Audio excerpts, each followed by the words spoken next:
విజయవాడ ఆకాశవాణి వారి ఎర్రదీపాలు స్వాగతం చెప్పాయి. వీడ్కోలు చెప్పాయి. ఇంకా సేపటికి కృష్ణానది మీద చల్లని గాలి మంచి మనిషి స్నేహంలాగా హాయిగా తోచింది. తర్వాత ఇరుకు సందుల్లోకి దూరి పద్మవ్యూహంలో ముందు కురికినట్లు ఎంతకీ తప్పుకోక నడి రోడ్డు మీద నడిచే మనుషుల మధ్య నుంచి, వారి వాహనాల మధ్య నుంచి, వరాహ అవతారాల పక్క నుంచి, వైతరిణి లాంటి జీవనదుల మధ్య నుంచి, అనేక మలుపులు తిరిగి కూలివాళ్ల కేకల మధ్య, పేపరు కుర్రవాళ్ల అరుపుల మధ్య, దీపాల వెలుగుల మరకల మధ్య, సోడా బుడ్ల కీచు శబ్దాల మధ్య వచ్చి ఆగింది బస్సు. పెళ్లి పూర్తయ్యాక వియ్యాల వారంతా విందుకెళ్ళినప్పుడు రెండో పంక్తికి మిగిలిపోయిన ఆకలికి ఆగలేక తొందరగాను సందడిగాను ఉన్న మనుషులతో నిండున్న పెళ్లివారి పందిరిలా ఉన్నదా బస్టాండు. ఎవరి మట్టుకు వాళ్ళు దేనికోసమో అసహనంగా ఎదురు చూస్తున్న మనుషులా, ఎదురుగా ఉన్న వాళ్ళని చూస్తున్నా చూడనట్లే, వింటున్నా విననట్లే అదోలా ఉన్నారు.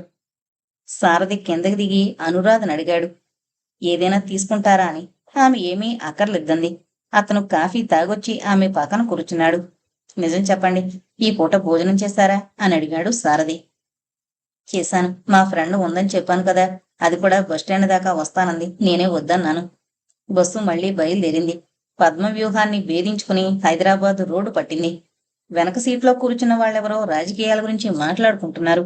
అయితే రాయలసీమకి ప్రత్యేక రాష్ట్రం ఇవ్వవలసిందేనని నిర్ణయిస్తున్నాడు ఇంకొకడు. గిరుక్కున వెనక్కు తిరుగుతున్న పరిసరాలు చూస్తుంటే వైద్యం చేసిన వాడికి కళ్ళు తిరుగుతున్నట్లుంది. బస్సు వేగాన్ని అందుకుని కిటికీలోంచి ఎదురుగాలి రిగ్గున లోపలికి దూసుకొస్తోంది. అనురాధ పైట కొంగుతో తల నిండా కప్పుకుంది. ఆ తలుపు మూసేయండి అని చెప్పాడు సారథి. ముయ్యడానికి ఆమె ప్రయత్నించింది కాని చేత కాలేదు. అతను లేచి ఆమె మీదుగా వంగి ఆ గాజు తలుపులను దించబోయాడు. ఇంతలో ఎదురుగా లారీ వస్తున్నందువల్ల డ్రైవర్ బ్రేక్ వేశాడు. ఆ కుదుపుకు అతని చుబుకం ఆమె నుదుటికి తగిలింది. అతను ఆ తలుపు మూసి ఆమె సరసన కూర్చుంటూ సారీ అన్నాడు. ఆమె మౌనంగానే ఊరుకుంది. నా మీద మీకు అసలే సదభిప్రాయం ఉన్నట్లు లేదు. దానికి తోడు ఇలాంటివేమైనా ఆయచితంగా జరిగితే మీరు నన్ను మరింత అనుమానించే అవకాశం ఉంది అన్నాడు సారథి ఆమె వంకే చూస్తూ. సదభిప్రాయం లేదని మీరెందుకు అనుకోవాలి? లేకపోతే మీతో ఈ ప్రయాణానికి బయలుదేరి వచ్చేదాన్నే కాదు అంది అనురాధ మౌనం విడిచిపెట్టి. వద్దన్న మీ వదినగారన్న మాటలు మీ మీద పనిచేస్తుండొచ్చు కదా అనుకున్నాను. ఆవిడకు నోటి దురుస్తనం ఎక్కువ. మీరు గమనించే ఉంటారు. నాకంటే అలవాటే. నాతో పాటు మిమ్మల్ని నొప్పించింది. అదే బాధపడుతున్నాను అంది. అనురాధ పొందిగ్గా ఒదిగి కూర్చుని అతని వైపు తిరిగింది. సమాజంలో నేడు అనేక రకాల మోసాలు జరుగుతున్నాయి. ఏది నిజమో ఏది నటనో తేల్చుకోలేని స్థితిలో పడిపోతున్నారు మనుషులు. ఆమె అనుమానించడంలో తప్పేముంది అని సర్ది చెప్పబోయాడు సారథి. అనుమానించి జాగ్రత్త పడాలి గాని అనుమానించి అవమానించాలనుకోవడం తొందరపాటు కదా. అయినా ఆ మాత్రం అనుమానం నాకెందుకు రాలేదనుకోవాలి అన్న అనురాధ కంఠంలో కొంచెం ఆవేశం పాలు ఎక్కువగానే ఉంది. మరి ఎందుకు బయలుదేరారు అని అడిగాడు సారథి కొంచెం ఆశ్చర్యంగా. నా అనుమానం తీరింది గనుక. మీరు తెచ్చిన ఉత్తరం చూశాను. మామయ్య గారి సంతకం పోల్చాను. ఆయన మనిషిని పంపిస్తాడని నేను ఎదురు చూస్తూనే ఉన్నాను. ఆయన రాశారా? నేను రాసిన దానికి ఆయన జవాబు రాశారు. వీలైతే వారం రోజుల్లో మీ పెద్ద బావను పంపిస్తానని స్పష్టంగా రాశారు. మా ఉత్తర ప్రత్యుత్తరాల సంగతి మా వదినకు తెలియకుండా ఉండడం కోసం మా స్నేహితురాలి అడ్రస్ ఇచ్చి అక్కడికి రాయమన్నాను. అయితే ఇంతవరకు మీరు చిరంజీవి గారిని చూడలేదన్నమాట. చిరంజీవి ఎవరు అని అడిగింది అనురాధ విస్మయంగా. రాజగోపాలరావు గారు అబ్బాయి, అదే మీ బావగారు. చూడలేదు అంది అనురాధ తల వంచుకుని. అందుకనా మీరు బావ అనగానే నా గుండె జల్లుమంది. కాదని చెప్పినా వినిపించుకోరు. మీ ధోరణి మీదే కాని అన్నాడు సారథి. అనురాధ ముఖం రాగరంజితమవడం ఆ మసక చీకట్లో అతనికి స్పష్టంగా కనపడలేదు.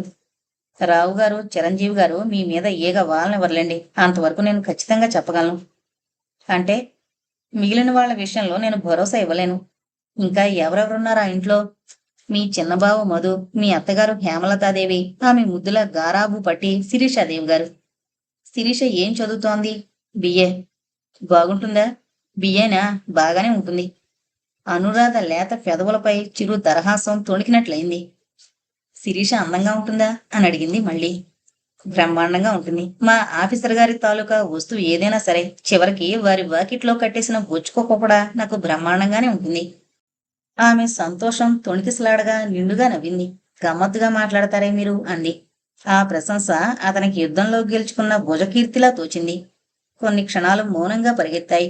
బస్సు వేగంగా పరిగెడుతోంది. బస్సులో మిగిలిన జనం నిద్రకు పడినట్లున్నారు. చడి చప్పుడు లేదు. అనురాధ మందరంగా అంది. రేపటి నుంచి నాకంతా కొత్త. ఆ పరిసరాలు, ఆ మనుషులు, వాళ్ళ మాటలు అంతా కొత్త. ఎలా మసులుకోవాలో తెలీదు. తెలీదని తెలియజెప్పేవాళ్ళు లేరు. మనసు విప్పి కష్టం సుఖం చెప్పుకుందామంటే ఎవరితో ఏం చెబితే ఏం తప్పో తెలీదు. వాళ్ళ అలవాట్లకి, ఆచారాలకి, పద్ధతులకి నేను ఎప్పటికైనా అలవాటు పడగలనో లేదో మీకు తెలుసుగా. ఉన్న ఒక్క అండా వదులుకొని మీతో బయలుదేరొస్తున్నాను. వాళ్ళు సరిగ్గా చూడకపోతే నాకు దిక్కెవరు? అనురాధ కంఠం రాను రాను విచలితమైపోయింది. మీరంతగా బాధపడవలసిన పనిలేదు. మిమ్మల్ని కంటికి రెప్పలా చూసుకునే మీ మామ రాజగోపాలరావు గారున్నారు. మిమ్మల్ని ప్రాణం కన్నా ఎక్కువగా చూసుకునే మీ పెద్ద బావ చిరంజీవి గారున్నారు. అవసరమైతే మీకు అభ్యంతరం లేకపోతే ఏ సాయం చేయడానికైనా నేనొకడున్నాను అని ముగించాడు సారథి. ఇంకేమైనా చెబుతాడేమోనని ఆమె ఎదురుచూసి చివరికి తనే అడిగింది. మిగిలిన వాళ్ళకి నేనంటే ఇష్టం కలగదా? కలగదని నేనెలా చెప్పగలను? శిరీషతో మీకు ఎడబాయలేని అనుబంధం కలగచ్చు. హేమలతాదేవి గారు మిమ్మల్ని క్షణం కూడా విడిచిపెట్టలేని పరిస్థితి రావచ్చు. మీ చిన్నబావకి మీరంటే అమితమైన అభిమానం కలగచ్చు. మావయ్య విషయంలోనూ పెద్దబావ విషయంలోనూ అంత ఖచ్చితంగా చెప్పారే, వీళ్ళ విషయంలో ఇలా తేల్చేస్తున్నారేం? వాళ్ళ విషయం నాకు ఖచ్చితంగా తెలుసు గనుక. కొంతమంది కేవలం ఉపకారం చేయడమే లక్ష్యంగా పెట్టుకుంటారు. మరి కొంతమంది కేవలం అపకారం చేయడమే లక్ష్యంగా పెట్టుకుంటారు. మిగిలిన వాళ్ళు అది ఇది పట్టకుండా ఎప్పుడు ఏది తోస్తే అప్పుడు అది చేసి ఊరుకుంటారు. ఇన్ని రకాల మంది మనుషులు రేపు మీకు ఆ ఇంట్లో ప్రత్యక్షమవుతారు. ఎలా ముసులుకుంటారో ఇక మీ ఇష్టం. మీరిలా చెబుతుంటే నాకు భయంగా ఉంది. మొట్టమొదటిసారిగా స్టేజ్ మీదకు వెళ్లే నటుడికి పోర్షను మరిచిపోతే ఏం చేస్తావ్ అని అడిగినట్లుంది మీ ప్రశ్న.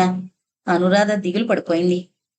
మరేం పర్వాలేదులేండి, మేమంతా లేమా అని ధైర్యం చెప్పాడు సారథి. బయట అంతటా ఉల్లిపొరలాంటి తెల్లని వెన్నెల వెలుగు పరుచుకునుంది. కనిపిస్తున్నంత వరకు చూస్తుంటే ఈ భూమి గుండ్రని బల్లలాగాను, ఆకాశం ఆ బల్ల మీద బోర్లించిన పెద్ద చిల్లుల సొత్తుగిన్నెలాగాను, బస్సు కీచి వదలగా ఆ బల్ల మీద పరిగెడుతోన్న బొమ్మలాగాను కనబడుతోంది. అందర్నీ ఒళ్ళోకి లాక్కుని చిచ్చుకొట్టిన నిద్రాదేవి మెల్లగా వీళ్లను కూడా బొజ్జగించి దగ్గరకు లాక్కుంది. ఎప్పుడో బస్సు ఆగి లైట్లు వెలిగినప్పుడు చూసుకుంటే అనురాధ సారథి భుజం మీద తలపెట్టుకుని నిద్రపోతోంది. అది వాళ్ళిద్దరికీ ఇరకాటం కలిగించింది. తిరిగి బస్సు బయలుదేరినప్పుడు అసలు నిద్రపోకూడదు అనుకుంది అనురాధ. ఒకవేళ నిద్రపోయినా అతను కూర్చున్న వైపుకు వరగకూడదని కూడా అనుకుంది. రెండూ జరగలేదు.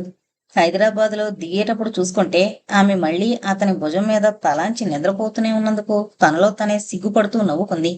ఆమె కంటపడకుండా అతను నవ్వుకున్నాడు. ఎందుకో మరి, బహుశా ప్రసాద్ ప్రశ్న గుర్తుకొచ్చుంటుంది. టాక్సీ ఒక పెద్ద బంగళా ముందు ఆగింది. సారథి టాక్సీ వాణ్ణి పంపించి పెద్ద గేటుకున్న తలుపు తీసుకుని లోపలకు నడిచాడు. అతడిని అనుసరించింది అనురాధ. అతను భవనంలోకి కాకుండా భవంతి వెనకనున్న పొడుగాటి రేకుల షెడ్డు దగ్గరికి నడిచి తలుపు తట్టాడు. కళ్ళు నులుముకుంటూ లేచి తలుపు తీసిన అమ్మాయి అతన్ని చూస్తూనే అన్నయ్యొచ్చాడేవ్ అంటూ సంతోషంతో అరిచింది. పక్క గదిలో నుంచి మరో పెద్ద ముత్తైదు కూడా తలుపు తీసుకునొచ్చింది. సారథి లోపలికి వెళ్లి సూట్ కేసు ఒక మూల పెట్టి అనురాధను లోపలికి పిలిచాడు. మా అమ్మ, మా చెల్లెలు అంటూ సంభ్రమంతో చూస్తున్న వాళ్ళిద్దరినీ పరిచయం చేశాడు. అనురాధ గురించి కూడా క్లుప్తంగా చెప్పాడతను. ఆ గదిలో చాప మీద గోడవారగా పడుకున్న పిల్లల్ని పక్కకు సర్ది చాప మీద చోటు చేసి చూపించి కూర్చోమన్నదామె. అనురాధకి ఎదురుగా వాళ్ళిద్దరూ కూర్చున్నారు. మీలాంటి వాళ్ళొస్తే మర్యాద చేయడానికి కూడా నోచుకొని కొంపలు మావి. మీరు కుర్చీల్లో సోఫాల్లో కూర్చోవడం అలవాటు అంది సరస్వతమ్మగారు. పర్వాలేదండి అని ముక్తసరిగా చెప్పింది అనురాధ. సారథి టూత్ పేస్టు, బ్రష్, టవలు తీసుకుని బయటకు వెళ్ళాడు. మీ పేరేంటండి అని అడిగింది ఆల్చిపలంత కళ్ళతో వింతగా చూస్తున్న అమ్మాయి. అనురాధ అని సమాధానం ఇచ్చిందామె. నా పేరు నిర్మల. నిన్నెవరడిగారే అని మందలించిపోయింది సరస్వతమ్మ కూతుర్ని. అడగకపోతే ఏం, పరిచయం చేసుకుంటున్నాను తప్ప అని ఎదురు ప్రశ్న వేసింది నిర్మల. ఏమండి, నా పేరు బాగుందా అని అడిగింది అనురాధను వెంటనే. చాలా బాగుందమ్మా. ఆ పేరులో లాగానే నీలో కూడా ఎంతో ప్రశాంతత కనిపిస్తోంది అంది అనురాధ నవ్వుతూ. నిజంగానా అండి? మా అమ్మ అన్నయ్య ఎప్పుడూ ఒప్పుకోరండి అలాగా. మా అన్నయ్య నన్ను చిన్న సూర్యకాంతం అంటాడు. నేనంత గయ్యాళిదాన్నా అండి? మీరే చెప్పండి అని రెట్టించింది. కాదమ్మా అంది అనురాధ. 2 రోజులు పోతేనే గాని మీకు తెలీదు దాని సంగతి అని లేచి పక్క గదిలోకి వెళ్ళింది సరస్వతమ్మగారు. అనురాధ చుట్టూ కలి చూసింది. ఒక పక్క పిల్లలంతా కలిసి ఒక దుప్పటి కప్పుకుని పడుకునున్నారు. మరో పక్క ఒక టేబుల్, కుర్చీ, కొన్ని పుస్తకాలు ఉన్నాయి. ఆ టేబుల్కు ఆనుకునే మడత పెట్టిన బెడ్డింగు, ఆ బెడ్డింగుకు అవతల అలమరాలో చిందరవందరగా ఉన్న దినపత్రికలు, చిన్నపిల్లల గుడ్డలు కలగాపులగంగా ఉన్నాయి. పై అరలో అద్దం, దువ్వెన, నూనె సీసాలు ఉన్నాయి. కొన్ని లావుపాటి బైండు పుస్తకాలు కూడా ఉన్నాయి. మీరు ఏం చదువుకున్నారు అని అడిగింది నిర్మల. బిఏ. సంగీతం వచ్చా? రాదు.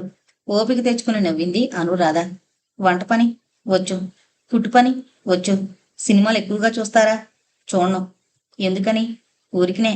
ఏంటే వసపెట్లా వాగుతున్నావు అంటూ లోపలికొచ్చాడు సారథి తుండుగుడ్డతో ముఖం తుడుచుకుంటూ. వదినను పరీక్ష చేస్తున్నానన్నయ్య అని చేటంత ముఖం చేసుకుని నవ్వబోయింది నిర్మల. ఏడుసావులే, నోరు మూసుకుని పోయి ఆమెకు బోతరం చూపించిరా అని కసురుకున్నాడు సారథి. నిర్మల బిక్కముఖం వేసుకుని రండి చూపిస్తాను అని అనురాధను పీల్చుకుని పోయింది. 8 గంటలకల్లా భోంచేసి వెళ్లిపోయారు నిర్మల తండ్రి శివయ్య గారు. ఆయన ఏదో ప్రైవేట్ కంపెనీలో చిన్న ఉద్యోగం చేస్తున్నారు. ఆయన అదోరకం మనిషి. ఎప్పుడూ ఎవరితోనూ నోరు విప్పి కాసేపు సరదాగా మాట్లాడినట్టు కనిపించరు. కనీసం భార్యతోనైనా సరసంగా ఉండరు. ఆ ఉద్యోగం తప్ప ఆయనకు వేరే వ్యాపకాలు, వ్యసనాలు ఏమీ లేవు. తనకొచ్చే కొద్ది జీతం ఈ పెద్ద సంసారానికి 15 రోజులు కూడా సరిపోదని అతనికి తెలుసు. అందువల్లనే తెచ్చిన జీతం కాస్త భార్య చేతిలో పెట్టి ఇక మిగిలిన విషయాలు తనకేమీ పట్టనట్లు చుట్టకాల్చుకుంటూ కూర్చుంటాడు. ఎదుగుతున్న పిల్లలకి, పెరుగుతున్న అవసరాలకి చాలీ చాలని జీతంతో ఎలా సర్దుకోవాలో తెలియక చాలా అవస్థపడింది సరస్వతమ్మగారు. ఆవిడ ఏ జన్మలోనో చేసుకున్న పుణ్యమో అని చెప్పాలి. సారథి అండ దొరికినప్పటి నుంచి చీకట్లో ప్రయాణం చేసేవాడి చేతికి టార్చ్ లైట్ అందించినట్లయింది. ఇప్పుడు వాళ్ళు అంతగా తిండికి ఇబ్బంది పడ్డం లేదు. సరస్వతమ్మ గారికి అంతకు మించి పెద్ద కోరికలు లేవు. శివయ్య గారు వెళ్లిపోయిన కొద్దిసేపటికి సారథి కూడా బయటకు వెళ్ళాడు. సరస్వతమ్మ గారు వంటగదిలో చిన్నపిల్లలకు అన్నం పెడుతోంది. మొదటి గదిలో అనురాధ, నిర్మల కూర్చున్నారు. వాళ్లకు కొంచెం దూరంలో మామిడి చెట్టు మొదల దగ్గర శకుంతల కుక్కపిల్లనాడిస్తూ అనురాధ వంకే చూస్తోంది మాటి మాటికి. ఆమె ఎవరు అని అడిగింది అనురాధ. శకుంతల, ఇంటివారమ్మాయి అని నిర్మల ఆగి అనురాధ ముఖంలోకి చూసింది. అనురాధ మిగిలిన విషయాలు తెలుసుకోవడానికి ఏమంత ఉత్సుకత చూపలేదు. కాని నిర్మల చెప్పడం మానుకోలేదు. ఆవిడ మొగుడు మిలిటరీలో మేజరు. కాశ్మీర్ దగ్గర ఏదో బోర్డర్లో ఉన్నాడట. అక్కడ కుటుంబాలతో ఉండడానికి వీల్లేదట. అందుకని 6 నెలల నుంచి ఆమె ఇక్కడే ఉంటోంది. అంతకు ముందు కూడా ఎక్కువ పుట్టింట్లోనే ఉండేది. ఆవిడ మొగుడు ఎలా ఉంటాడో తెలుసా? నల్లగా, లావుగా, ఎలుగుబంట్లా ఉంటాడు. ఈవిడ చూడండి ఎంత అందంగా ఉందో. భగవంతుడు ప్రతి వాళ్లకు ఏదో ఒక లోటు కలగజేస్తుంటాడు అంటుంది. అన్నయ్యేమో వాళ్లకు లేని బాధ మీకెందుకు అంటాడు అని అలుపు తీర్చుకోవడానికన్నట్లు ఆగింది నిర్మల. సారథి మీ స్వంత అన్నయ్యేనా అంది అనురాధ ఇందాకటి నుంచి వేధిస్తోన్న చిన్న అనుమాన నివృత్తి కోసం. అయితే అన్నయ్య మీకేమీ చెప్పలేదా అని ఎదురు ప్రశ్న వేసింది నిర్మల. ఆ అమ్మాయి కళ్ళు పెద్దవి. ఏమాత్రం ఆశ్చర్యం కలిగినా ఆ వింతనంతా చారడేసి కళ్ళతో చాటి చెబుతుంది. నిర్మల మొహం నిర్మలంగా ఉంటుంది. మనసు నిర్మలంగా ఉంటుంది. ఆ పిల్లకి ఎంత నిర్మోహమాటం అంటే కొత్తగా వేసుకుంటున్న ఓణి చీటికి మాటికి జారవిడుస్తూ తన దగ్గర దాపరికమేమీ లేదని చెప్పకనే చెబుతుంటుంది. అయితే మీ స్వంతన్నయ్య కాదా అని అడిగింది అనురాధ మళ్ళీ. కాదండి. ఈ పక్క 2 గదుల్లో మేం అద్దెకుండేవాళ్ళం. 2 ఏళ్ల కిందట ఈ సారదొచ్చి ఈ గదిలో దిగాడు. ఒంటరిగా ఉండేవాడు. నేనే పరిచయం చేసుకుని మెల్లగా పుస్తకాలకని, పేపర్లకని వస్తుండేదాన్ని. తర్వాత మెల్లిగా చెల్లెమ్మ అని చుట్టకం కలిపాడు. మా అమ్మను అమ్మ అనేవాడు. తర్వాత ఈ మధ్య తలుపు తీసి అంతా ఒకటే అయిపోయాం. అన్నయ్యను మా ఇంట్లోనే భోంచేయమని నేను మా అమ్మ బలవంతం చేశాం. అన్నం తిన్నందుకు గాను 100 రూపాయలు ఇస్తున్నాడు. ఇదిగాక ఇంకా ఇంట్లోకి కావలసినవి చాలా తెస్తుంటాడు. పండగలకు నాకు పిల్లలకు బట్టలు తెస్తుంటాడు. మా స్వంత అన్నయ్య కన్నా ఎక్కువే. మరి అతనికి ఇంకెవరూ లేరు? వాళ్ళ అమ్ముంది. ఆమె దగ్గరికి వెళ్ళొస్తానని చెప్పి వెళ్ళి వస్తూ వస్తూ మిమ్మల్ని తీసుకొచ్చాడు.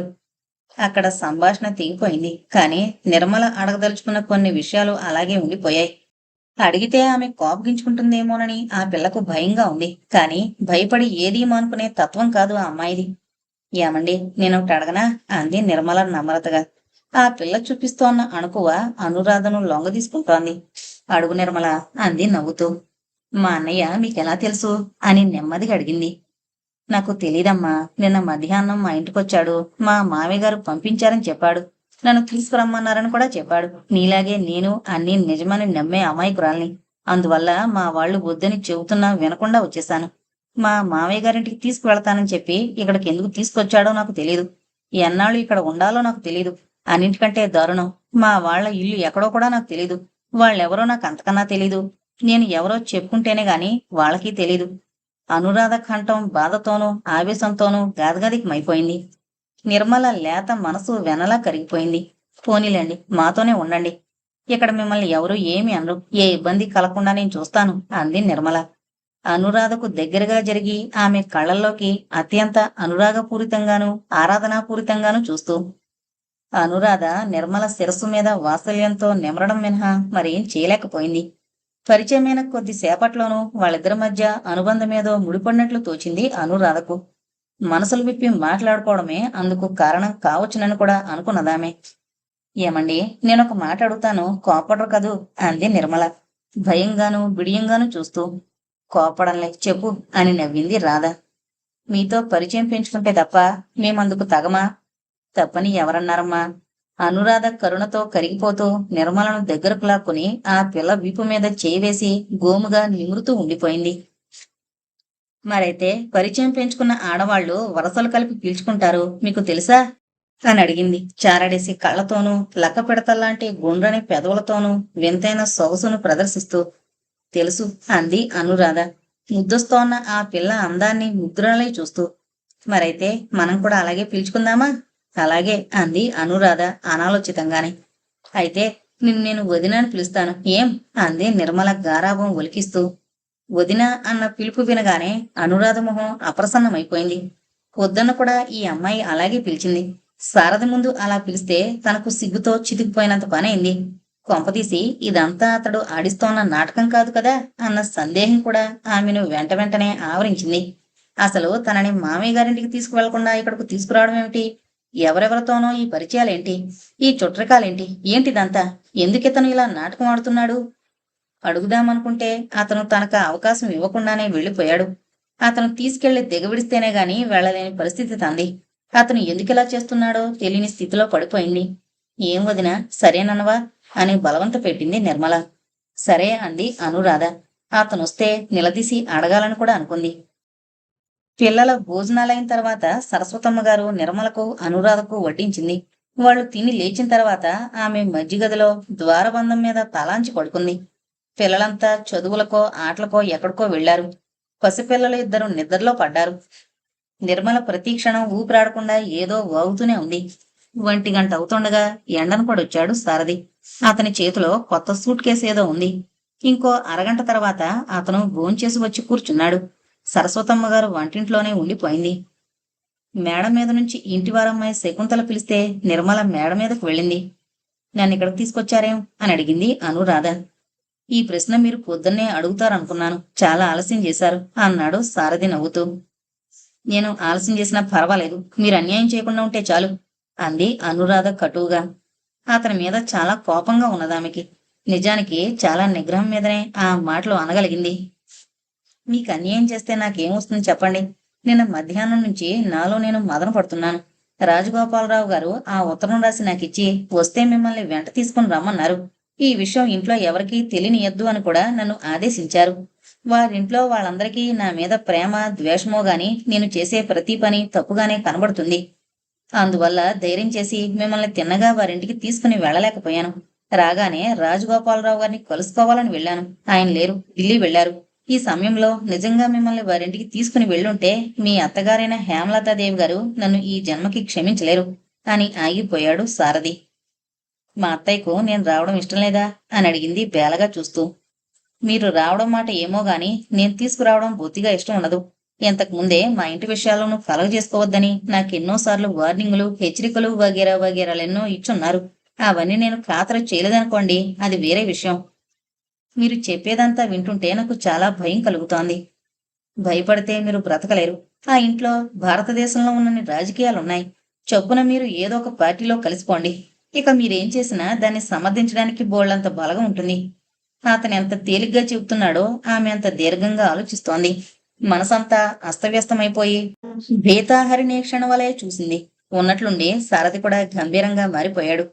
మీకు తెలీదు అనురాధ గారు, ఈ బస్తీల్లో మనుషులు ఎలా వెలుగుతుంటారో చూస్తుంటే ఒక్కోసారి ఆశ్చర్యం వేస్తుంటుంది. ఇక్కడ మీ తెలివితేటలతోటి మంచి చెట్లతోటి ఎవరికీ పనిలేదు. కావలసినంత డాబు దర్పం, ఉప్పర్ షేర్వాణి, అందరు పరేషాని, తిన్నా తినకపోయినా అప్పుడే సృష్టిగా భోంచేసినట్లు కిళ్ళీలు నమలడం, జేబులో రూపాయి లేకపోయినా 100 రూపాయలు ఖరీదు చేసే బట్టలు వేయడం, పుట్టెడు కష్టాల్లో ఉన్నా ఏమీ పట్టనట్లు నవ్వుతూ నవ్విస్తూ తిరగడం, ఇవన్నీ ఇక్కడ వాళ్ళ అలవాట్లు. ఈ అలవాట్లకు మీరు ఎంత తొందరగా అలవాటు పడితే అంత తొందరగా మందలో కలిసిపోతారు.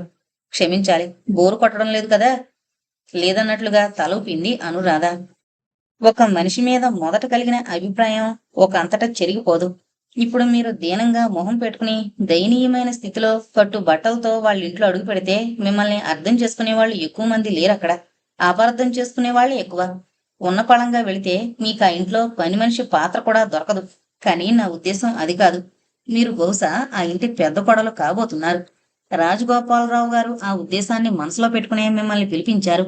అంత గొప్పవారింటికి మొట్టమొదటిసారిగా వెళ్ళబోయే ఆడపిల్ల ఇంత దీనంగా మాత్రం ఉండకూడదు.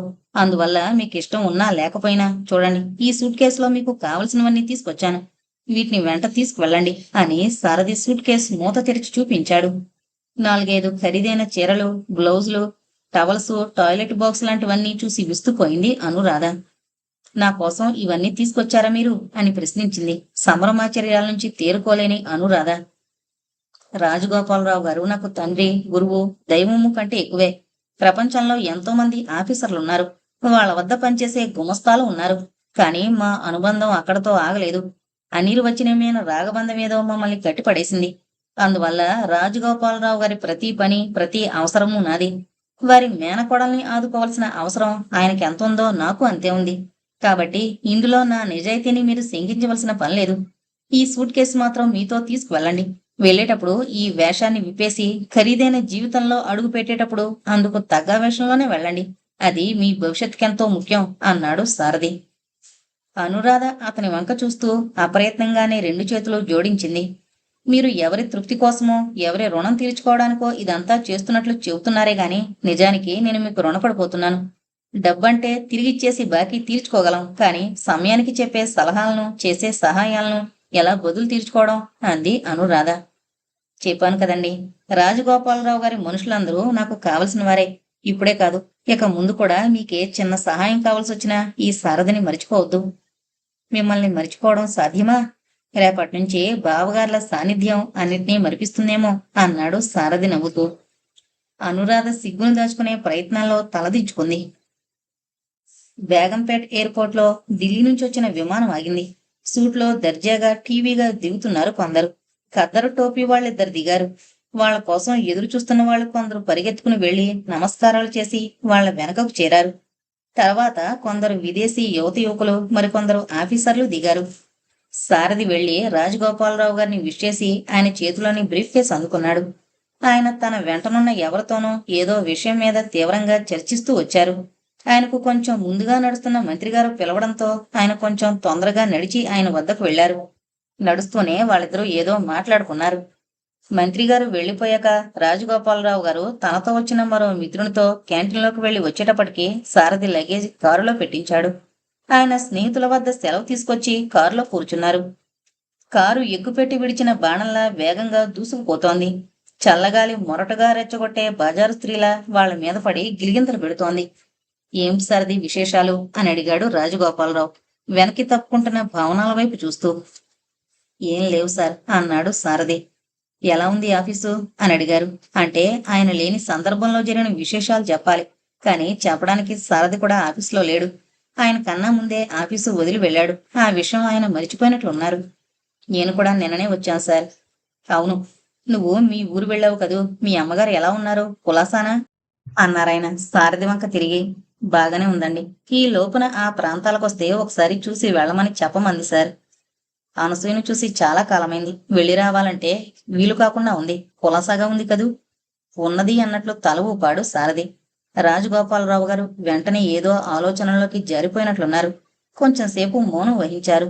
కారు ప్యారడైజ్ దాటుతోంది కనుక సారథి ఆలస్యం చేయదలుచుకోలేదు. గుంటూరు కూడా వెళ్ళొచ్చాను సార్. అవును, అమ్మాయి ఎలా ఉంది? తీసుకొచ్చాను సార్. తీసుకొచ్చావా అన్నారాయన ఆశ్చర్యంగా. వస్తే మీరు వెంట తీసుకురమ్మన్నారు కదండి అన్నాను గాని వాళ్ళంత తేలిగ్గా పంపిస్తారనుకోలేదు అన్నారు రాజగోపాలరావు గారు పరధ్యానంగా. వాళ్ళు పంపించలేదండి. మరి? ప్రశ్నార్థకంగా ఆయన వృత్తి ముడిపడింది. మీ ఉత్తరం చూశాక ఆ అమ్మాయికి ఆమె అన్న వదినలకి మధ్య ఘర్షణ జరిగిందండి. చివరకు ఆమె ఇంట్లోంచి వెళ్ళిపోమని దాదాపు గెంటేశారు. అందువల్ల నాతో తీసుకొచ్చేశాను. అలాగా అని ఓ క్షణం ఆగి తగ్గు స్వరంతో హేమలత ఏమంది అని అడిగారు. ఆమెకి ఈ విషయం ఇంకా తెలీదండి. ఏం ఇంట్లో లేదా? మేమక్కడికి వెళ్ళలేదండి. అనురాధ గారు మా ఇంట్లో ఉన్నారు. అదేంటి ఇక్కడెందుకుంచావు? మీరు ఈ సంగతి మీ ఇంట్లో ఎవరికీ తెలియనివ్వద్దు అన్నారు కదండి. నేను వెంట పెట్టుకు వెళితే నేనే తీసుకొచ్చినట్లుగా అందరికీ తెలిసిపోతుంది. అలా తెలియజేయడానికి మీ ఆర్డర్స్ లేవు. అందువల్ల ముందు మా ఇంట్లో దించి తర్వాత మీకు తెలియజేద్దాం అనుకున్నాను. మీరు ఊళ్ళో లేరని తెలిసింది. వచ్చే వరకు మా ఇంట్లోనే ఉంచవలసి వచ్చింది. రాజగోపాలరావు గారు వెంటనే ఏమీ మాట్లాడలేదు. కారు ట్యాంక్ బండ్ దాటుతుండగా మీ ఇంటికి పోనివ్వమని చెప్పు అన్నారు. సారథి కారును చిక్కడపల్లి పోనివ్వమని చెప్పాడు.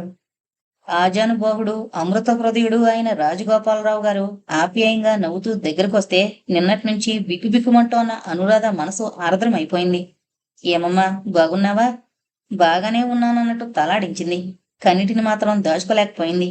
ఆయన మేనకోడలు భుజం తట్టి ధైర్యం చెప్పాడు. ఊరుకో పద ఇంటికి వెళదాంరా. అనురాధ పక్క గదిలోకి వెళ్లి బట్టలు మార్చుకుంది. రాజగోపాలరావు గారు ఉన్న ఒక కుర్చీలో కూర్చుని పేపర్ తిరిగేస్తున్నారు.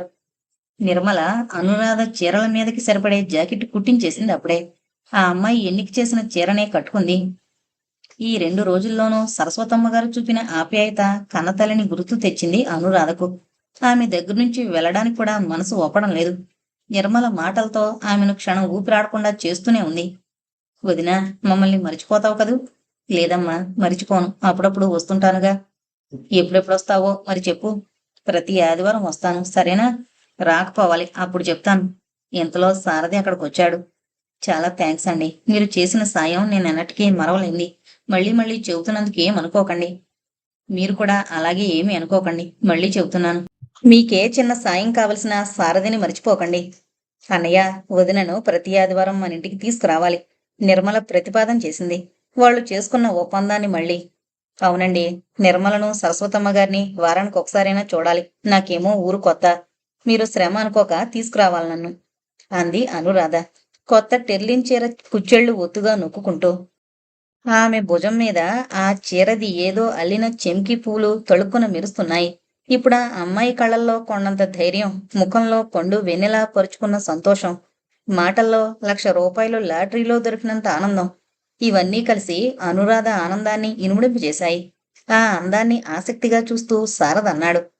ఇలాగే నవ్వుతూ సంతోషంగా బెరుకు లేకుండా ధైర్యంగా తిరగండి, ఆ ఇంట్లో సగం పని పూర్తవుతుంది. అనురాధ సిగ్గుపడింది. పదండి పదండి, ఆయన ఎదురు చూస్తున్నారు అని తొందర చేశాడు సారథి. కారెక్కబోతుండగా నిర్మల మళ్లీ గుర్తు చేసింది తప్పకుండా వస్తుండమని. ఈసారి అనురాధతో పాటు రాజగోపాలరావు గారు కూడా వాగ్దానం చేశారు. కారు బయలుదేరి వెళ్లిపోయాక వెనక్కి తిరిగి అప్రయత్నంగా మేడ మీదకి చూశాడు సారథి. గ్రీన్ రూమ్ లో నిలబడి వయ్యారాలు పోతున్న శకుంతలాదేవి బుట్టలో పట్టక మిలుకలు తిరిగిపోతున్న కోడెతాచు పిల్లలా ఉంది.